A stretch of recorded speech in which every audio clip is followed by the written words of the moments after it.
कविता अशी आहे की कविता अशी आहे की रायगडावर राजधानीची होती शिवछत्रपतींची. अहो कथा सांगतो ऐका आता, येथील हिरकणी बुरुजाची. वसले होते गाव तळाशी, वाळसुरे या नावाचे. राहत होते गरीब कुटुंब, गरीब धनगर गवळ्याचे.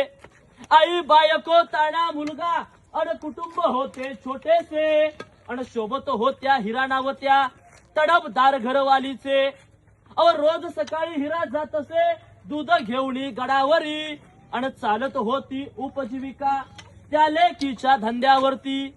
अव एके दिवशी दूध घालता हिरा क्षणभर विसावली. पण ध्यानी नाही आले तिच्या कधी, अव सांज वेळ टळून गेली. सूर्यदेवता मावळता बंद झाले गडाचे दरवाजे.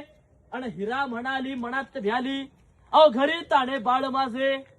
ती हात जोडून करी विनवणी, गडकरी खाली जाऊ द्यावला.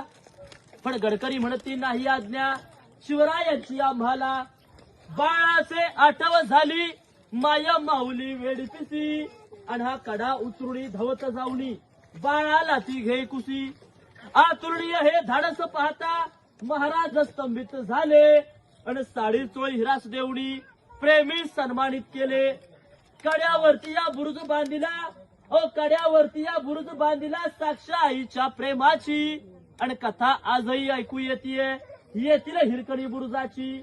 कथा अजूनही ऐकू येतीये येथील हिरकणी बुरुजाची. अशी त्या हिरकणीची कथा होती. कोणाचा पाणी होतो की रायगडात पश्चिमेकडे हिरकणी बुरुज असं म्हटलं आपण. आता आपण जवळजवळ रायगडाचा 25% भाग चढलोय, आजूबाजू 75% चढायचं. आणि आता इथून जर पुढे गेला वरती प्लेन रस्ता आहे, डोंगराच्या बाजूला रस्ता जातो आणि वरती पूर्ण डोंगर आहे. तिथं जाताना मध्ये म्हणून थांबू नका, कारण वर कशी माकडं वगैरे असतात, एखादा दगड वगैरे पडत रस्त्यावरती येतो. त्यामुळे तो रस्ता होता पटकन क्रॉस करायचा, मध्ये कुणी थांबायचं नाही. प्लेन रस्ता आहे,